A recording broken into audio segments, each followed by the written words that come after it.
Hello friends, welcome to ESL stories. आज की video में मैं लेके आई हूँ आप लोगों के लिए एक बहुत ही इंटरेस्टिंग मोरल स्टोरी उर्दू तर्जुमे के साथ।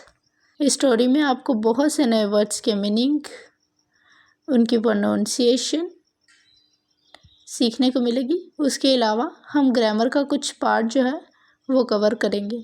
तो बिना टाइम वेस्ट किए स्टार्ट करते हैं आज का वीडियो। इस वीडियो को स्टार्ट करने से पहले मैं आपको बता दूं, ये स्टोरी जो है वो पास्ट टेंस में लिखी गई है और इसमें जो है वो थर्ड पर्सन को एज अ नरेटिव यूज़ किया गया है। मतलब कि एक तीसरा इंसान है जो कि कहानी सुना रहा है। ओके, तो बिना टाइम वेस्ट किए स्टार्ट करते हैं हमारी story. Sam and Tom were identical twins. Identical twins कहते हैं ऐसे जुड़वा जिनके शक्लें सेम होती हैं। Sam and Tom were identical twins.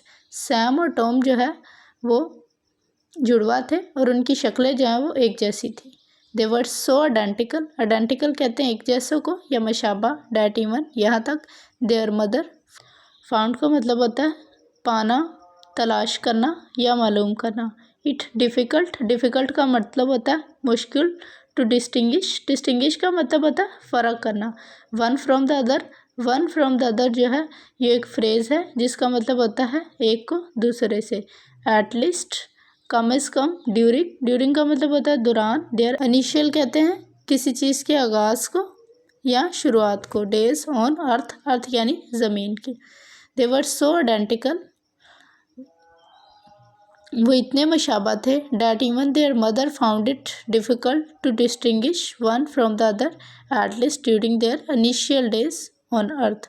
वो इस कदर मुशाबा थे कि उनकी माँ के लिए भी उन दोनों में फ़र्क करना जो है वो मुश्किल था, कम अज़ कम उनकी पैदाइश के चंद दिनों तक।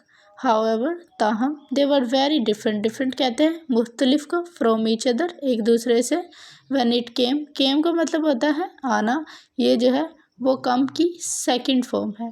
To everything. एवरीथिंग कहते हैं हर चीज़ को। Other than. अदर देन का मतलब होता है सिवाय। There appearance. अपीयरेंस कहते हैं किसी की शक्ल सूरत को। However, they were very different from each other when it came to everything other than their appearance. ताहम वो एक दूसरे से बहुत मुख्तलिफ थे जब बात उनकी ज़ाहरी शक्ल सूरत के अलावा आती थी। यानी कि वो अपनी ज़ाहरी शक्ल सूरत के सिवा हर चीज़ में एक दूसरे से मुख्तलिफ थे। Sam had no friends. Sam का जो वो कोई दोस्त नहीं था। While Tom was a great friendship maker. Friendship maker कहते हैं दोस्तियाँ बनाने वाले को।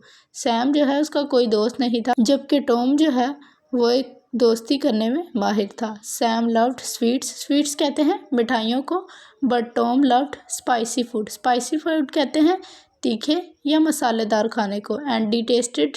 डिटेस्टेड का मतलब होता है किसी चीज़ को नापसंद करना या उससे बेजार होना। Sweets. Sam loved sweets. Sam को जब वो मीठा पसंद था, but Tom loved spicy food and detested sweets. Tom जो है उसे मसालेदार खाना पसंद था और उसे मीठा जो है वो बिल्कुल भी पसंद नहीं था। Sam was mummy's pet. Mummy's pet कहते हैं माँ के लाडले को। And Tom was daddy's pet. Sam जो है माँ का लाडला था और टॉम बाप का। वाइल, जबकि सैम वाज जेनरस। जेनरस कहते हैं सखी को या ऐसा इंसान जो बड़े दिल का होता है। And selfless. सेल्फलेस कहते हैं बेगर्स, ऐसा इंसान जो दूसरों के लिए जीता है। Tom was greedy. ग्रीडी कहते हैं लालची को। And selfish. सेल्फिश कहते हैं खुदगर्ज को। While Sam was generous and selfless. Sam जो है वो सखी और बेगर्स था। Tom was greedy and selfish, जबकि टॉम जो है वो लालची और खुदगर्ज था। Generous, selfless, greedy and selfish जो हैं ये एडजेक्टिव्स हैं। As Sam and Tom grew up. Grew up का मतलब होता है बड़े होना। There father wanted. वांट का मतलब होता है चाहना। शेयर। शेयर का मतलब होता है बांटना। His Fortune. फॉर्चून कहते हैं जायदाद को या असासे को या किस्मत को। इक्वली, बराबरी से। अमंगेस्ट। अमंग का मतलब होता है दरमियान में। देम, उनके। As Sam and Tom grew up, Sam और टॉम जो है वो जैसे ही बड़े हुए, their father wanted to share his fortune equally amongst them, उनके वालिद चाहते थे कि वो अपना जो भी असासा है या जायदाद है उसने उन दोनों के दरमियान बराबरी से तकसीम करे। हाउएवर, ताहम, टॉम डिडेंट अग्री का मतलब होता है मुत्तफिक होना, एंड ही आर्ग्यूड का मतलब होता है बहस करना या किसी चीज़ से तजाद रखना। डैट हुएवर का मतलब होता है जो कोई। प्रूव का मतलब होता है साबित करना। टू बी मोर इंटेलिजेंट कहते हैं ज़्यादा ज़हीन को। एंड स्ट्रॉन्ग कहते हैं ताकतवर को। वुड हैव टू गेट का मतलब होता है हासिल करना। अ बिगर यानी बड़ा, शेयर हिस्सा, ऑफ द वेल्थ दौलत का। टॉम डिडेंट अग्री, टॉम जो है वो इस बात से मुत्तफिक नहीं था। He argued that whoever proved to be more intelligent and strong would have to get a bigger share of the wealth। उसने कहा कि जो कोई अपने आप को ज़्यादा ताकतवर और ज़हीन साबित करेगा उसे जायदाद का बड़ा हिस्सा मिलेगा।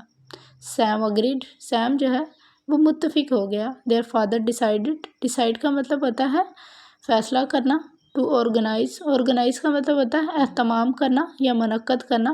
कंपटीशन कहते हैं मुकाबले को। बिटवीन का मतलब होता है दरमियान में। The two, their father decided to organise a competition between the two, उनके वालिद ने उन दोनों के दरमियान एक मुकाबला मुनक्कद करने का फैसला किया। ही आस्क का मतलब होता है कहना या पूछना।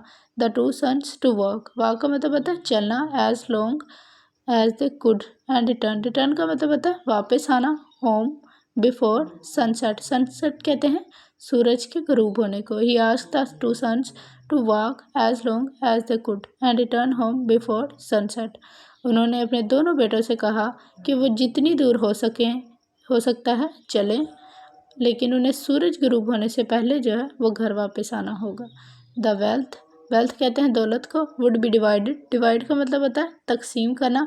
इन प्रोपोर्शन कहते हैं तनासब को। टू द डिस्टेंस कहते हैं फासले को। और कवर्ड का मतलब होता है तयशुदा। The wealth would be divided in proportion to the distance covered, जो फासला तय होगा उसके तनासब से जो है वो जायदाद जो है वो तकसीम की जाएगी। इसका मतलब यह है कि जो ज़्यादा फासला तय करेगा उसे ज़्यादा हिस्सा मिलेगा। एज अ रूल कहते हैं असूल को। ऑफ द कंपटीशन यानी मुकाबले। दे वर नॉट परमिटेड, परमिट का मतलब होता है किसी चीज़ की इजाज़त ना देना या मना करना। टू कैरी का मतलब होता है उठाना। अ वॉच कहते हैं घड़ी को। To keep track of the time, they were not permitted to carry a watch to keep track of the time. खेल के असूल के मुताबिक उन्हें अपने साथ टाइम देखने के लिए घड़ी रखने की इजाज़त नहीं थी। द फॉलोइंग डे, मौजूदा दिन, Sam and Tom set out का मतलब होता है निकलना। टू वॉक, चलने के लिए। अगले दिन जो है वो सैम और टॉम जो है वो दौड़ के लिए या चलने के लिए निकले।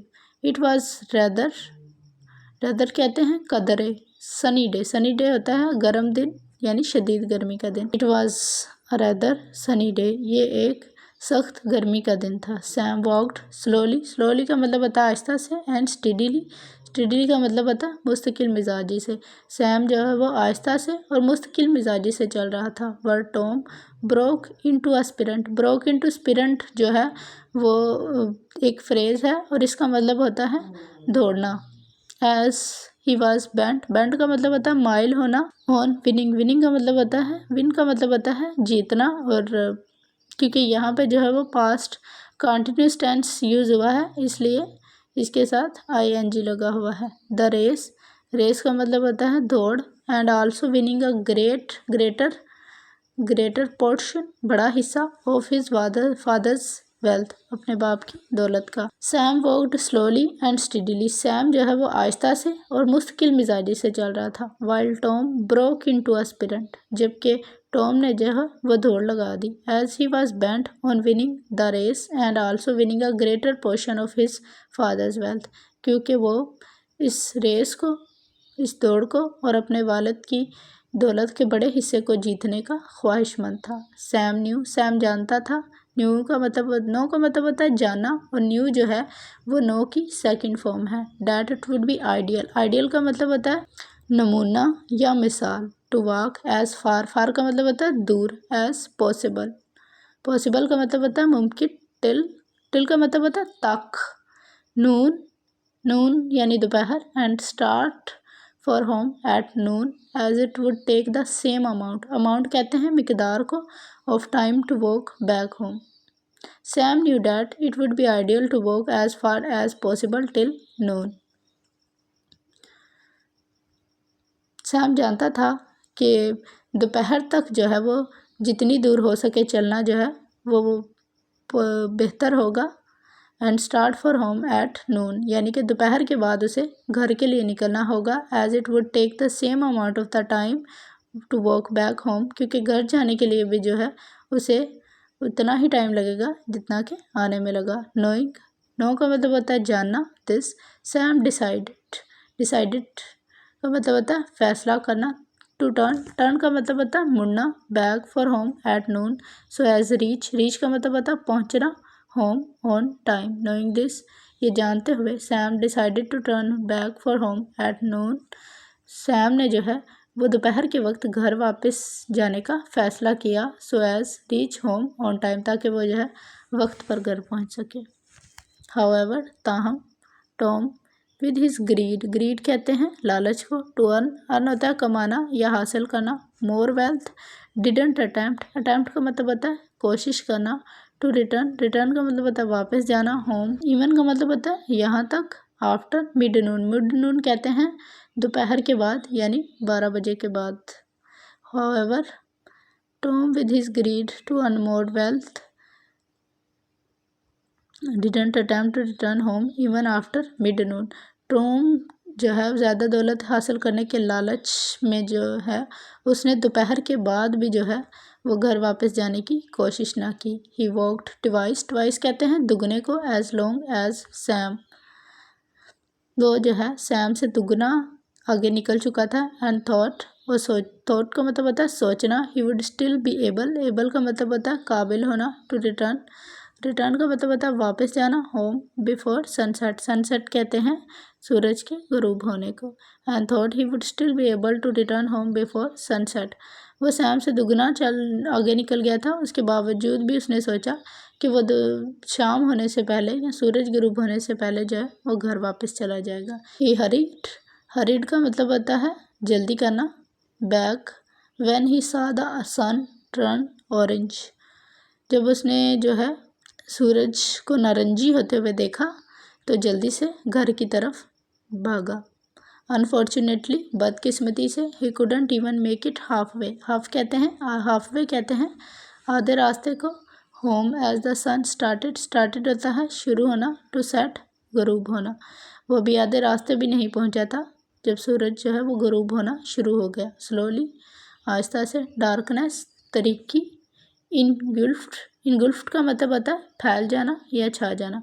दोबारा सुन लीजिए, इनगुल्फ्ड, इनगुल्फ्ड इसका मतलब होता है फैल जाना या छा जाना। हिज पाथ, रास्ते में। And he had to drag, drag का मतलब होता है किसी चीज़ को घसीटना। हिज टायर्ड, थके हुए। फीट, कदमों को। बैक होम, घर की तरफ। स्लोली, डार्कनेस इनगुल्फ्ड हिज पाथ, आहिस्ता से जो है उसके रास्ते में जो है वो अंधेरा छा गया। And he had to drag his tired feet back home, और उसे जो है वो अपने थके हुए कदमों को तकरीबन घसीटते हुए घर वापस जाना पड़ा। ही हैड लॉस्ट, लॉस का मतलब होता है खोना। द रेस, दौड़, वो दौड़ से बाहर हो गया। Only because of his greed, सिर्फ अपने लालच की वजह से। इस स्टोरी का मोरल क्या है? ग्रीड लीड्स टू लॉस, लालच जो है वो हमेशा नुकसान ही पहुंचाता है। आई होप आप लोगों को आज की स्टोरी जो है वो अच्छी लगी होगी और इसमें आपको बहुत कुछ सीखने को मिला होगा।